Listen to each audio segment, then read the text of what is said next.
뉴스 브리핑 시작합니다. 최근 다시 비트코인 열풍이 불면서 국내 비트코인 가격이 치솟고 있다는 것 다들 들어보셨을 겁니다. 그런데 국내 비트코인의 가격이 오르자 비트코인 환치기로 의심되는 중국인들의 해외 송금 사례가 갑자기 늘어났다고 합니다. 지난 2018년 비트코인 열풍 당시 국내와 해외 비트코인 가격 차이를 이용한 불법 외환 송금, 차익 거래와 판박이라는 지적입니다. 12일자 머니투데이 보도에 따르면 최근 일주일 사이 시중은행 지점들마다 해외 송금 서비스를 이용하려는 중국인들이 몰려들었다고 하는데요. 이들은 공통적으로 개인별 연 최대 해외 송금 한도인 5만 달러, 우리 돈 약 5,605만 원 이내의 돈을 중국으로 송금해달라고 요청하고 있다고 합니다. 이런 일이 외국인 고객이 거의 찾지 않던 은행 지점에서도 공통적으로 일어나고 있습니다. 한 은행 지점 직원은 최근 몇 년 사이 하루 5명에서 6명의 중국인들이 약속이나 한 듯이 5만 달러 이내에서 자국으로 송금을 해달라고 찾아오는 경우는 처음 본다며 환치기 말고는 딱히 설명하기 어려워 보인다고 말했습니다. 이 중국인들의 비트코인 환치기 구조를 살펴보면 중국에서 위안화로 비트코인을 구매하고 해당 비트코인을 빗썸, 업비트 등 국내 거래소로 전송합니다. 이때 소액의 전송 수수료만 부담하고 국내에서 비트코인을 비싸게 팔아치운 후 이를 현금화해서 한국에서 얻은 차익을 중국으로 송금합니다. 현재 국내에서 거래되는 비트코인 가격이 해외에 비해 15%가량 비싸다는 점, 이른바 김치 프리미엄을 이용한 거래인 것이죠. 중국인들의 해외 송금 요청은 비트코인 환치기의 시작인 동시에 끝입니다. 이 환치기로 번 돈을 중국으로 보내서 다시 투자하고 한국에서 현금화한 후 다시 중국으로 보내죠. 실제로 비트코인 열풍으로 김치 프리미엄인 50%를 웃돌던 2018년에는 이 수법으로 국내에서 1,700억 원대 수익을 올린 중국인들이 적발되기도 했습니다. 환치기가 의심되자 시중은행들은 중국 송금주의보를 내렸습니다. 한 은행은 지난주 중국 송금을 원하는 고객에 대해서는 자금의 출처와 용처 등 자금 증빙 과정을 더욱 엄격히 하라는 공문을 각 지점에 보냈습니다. 또 다른 은행은 중국인 고객의 송금 요청을 거절했을 경우 그 이유 등을 게시물 형태로 사내 정보 시스템에 공유하고 있습니다. 대부분이 비트코인 등 가상화폐 투자를 위한 의심 거래로 보낸다는 내용이 송금 거절 이유였다고 합니다. 그러나 국내 은행들의 환치기 주의보에도 불구하고 이를 억제하는 데는 한계가 있어 보입니다. 해외 투자 목적이 아닌 이상 5만 달러 이내의 송금이 가능해 수상한 거래라고 해도 송금인이 포기하지 않는 이상 은행이 이를 제재하는 데는 한계가 있기 때문입니다. 머니투데이 보도에 따르면 한 은행 외환 관련 임원은 최근 부쩍 환치기 의심 송금 사례 보고와 함께 불법 거래, 은행원이 이용당했을 때 어디까지 책임져야 하는지 말이 많은 건 사실이라며 자금의 출처를 은행이 확인할 권한이 없는 상태에서 이를 적발하는 게 현실적으로 어렵다고 말했습니다. 다음 기사입니다. 더불어민주당이 4.7 보궐선거에서 참패를 당한 후 민주당 내부에서는 당 지도부가 사퇴하고 초선 의원 일부가 반성을 담은 기자회견을 여는 등 자성의 목소리가 나오고 있습니다. 그러나 민주당이 정말 바뀔지는 알 수 없다는 의견이 많은데요. 당권 주자로 거론되는 인물들이 대부분 친문인데다 현역 의원 다수가 선거 패배의 원인을 검찰개혁, 언론개혁 실패로 분석하고 있기 때문입니다. 얼핏 들어도 민심과는 거리가 있다는 걸 알 수 있죠. 그런데 11일 밤 강성 친문 성향의 김남국 의원이 페이스북에 언론사 부수 조작 사건을 국정조사해서 여야가 내로남불 청산하고 정말 우리 사회에 정의가 살아있다는 것을 보여줍시다 라는 글을 올렸습니다. 김 의원은 얼마 지나지 않아 윤석열 전 검찰총장까지 겨냥했는데요. 김 의원은 공정과 사회정의를 외치는 윤석열 씨, 증거가 차고 넘치는 언론사 부수 조작 사건 고발에 대해서는 뭐라고 말하실지 궁금합니다. 대답 좀 해보시죠라는 글을 재차 올렸습니다. 뉴스플로우는 김 의원의 발언을 두고 검찰과 언론을 싸잡아 친문 진영의 새로운 공격 대상으로 삼겠다는 의도라고 분석했습니다. 먼저 부수 조작이 일어난 곳은 한국 ABC협회인데요.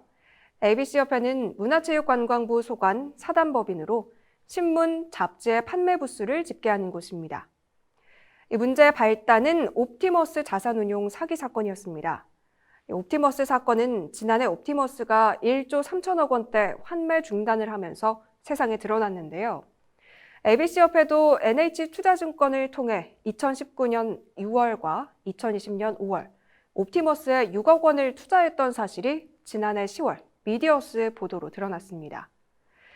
ABC협회는 6억 원 가운데 3억 원은 돌려받지 못했고 현재 ABC협회가 3억 원을 투자한 펀드의 가치는 3,077만 7천 원이 됐습니다. 89%의 손실을 보게 된 건데요. 사실 ABC협회는 재정이 넉넉하지 않습니다. ABC협회 2019년 결산 자료에 따르면 ABC협회 연수입 총액은 19억 2,534만 원, 지출 총액은 19억 777만 원입니다. 옵티머스가 사기업체인 것을 몰랐다고 해도 불확실성이 큰 사모펀드에 투자를 감행하는 것이 상식적이지 않다는 거죠. ABC협회 직원들은 관련 언론 보도가 나올 때까지 옵티머스에 투자했다는 사실을 까맣게 몰랐다고 합니다. ABC협회 옵티머스 투자 과정에도 문제점이 발견됐는데요. ABC협회는 옵티머스에 투자하기 전 회장의 결재를 거치지 않고 부회장과 사무국장의 주도로 투자를 진행했다고 합니다. 이 때문에 책임 소재를 두고 지난 1월 31일 인사위원회가 열렸고 박용학 전 사무국장이 해고됐습니다. 해고 사유는 옵티머스 펀드 투자 과정에서 규정을 위반하고 협회에 손해를 끼쳤다는 이유였습니다. 그런데 갑자기 박 전 사무국장이 ABC협회 부수 조작을 폭로하려는 공익제보자로 변신했습니다.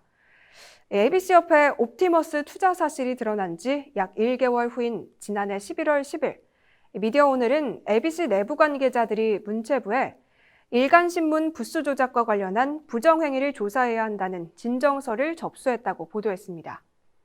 당시 이 진정서 작성에는 박 전 사무국장도 참여했습니다. 미디어오늘 보도에는 익명을 요구한 내부 관계자가 이성준 ABC협회 회장이 우리는 신문사를 주인으로 모시는 조직이라는 마인드를 강조했다고 발언한 부분이 들어가 있는데요.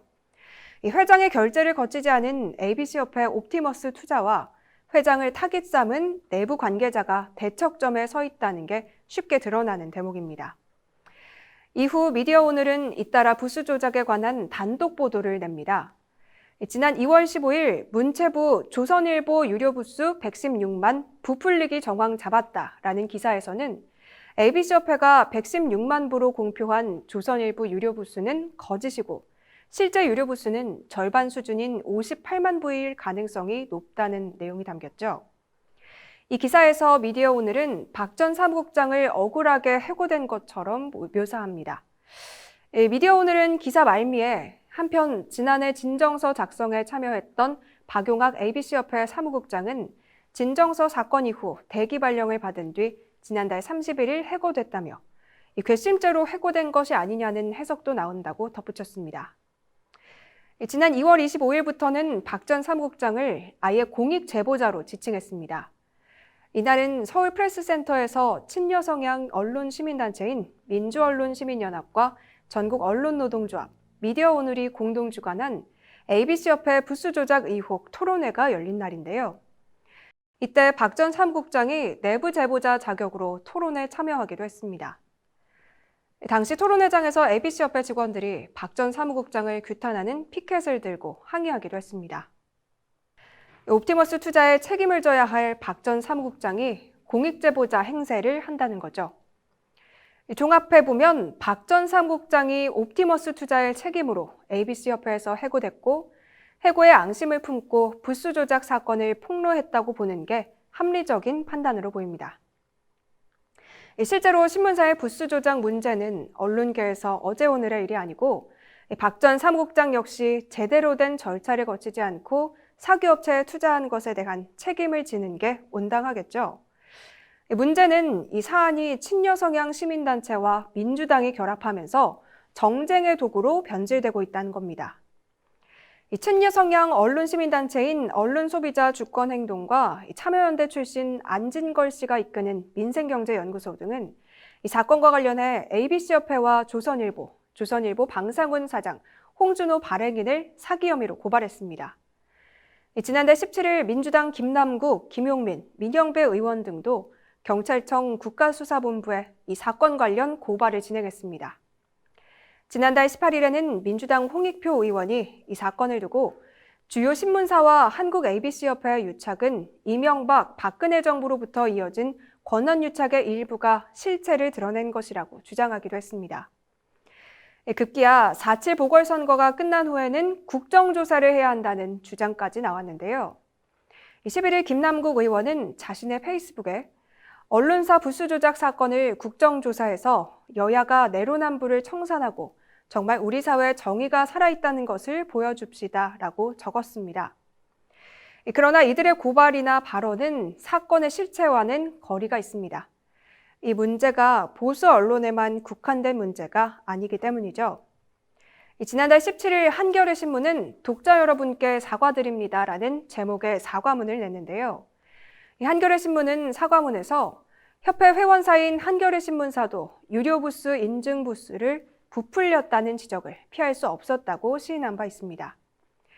실제로 문체부의 ABC협회 조사에서 보수 언론뿐만 아니라 신문사 전반에서 부스 조작이 일어난 사실이 포착된 것으로 알려졌습니다. 하지만 친여 성향 시민단체와 여권은 한겨레 신문을 고발하지 않았죠. 결국 이 문제가 조선일보와 같은 보수 언론에만 한정된 문제가 아님에도 불구하고 특정 언론사와 특정 정치 세력을 지목하며 정쟁화하고 있다는 것으로 보입니다. 여권이 이러한 사건을 정쟁의 도구로 활용할 수 없도록 언론계 전반적인 대책 마련이 필요해 보이는 시점입니다. 뉴스브리핑 마칩니다. 고맙습니다.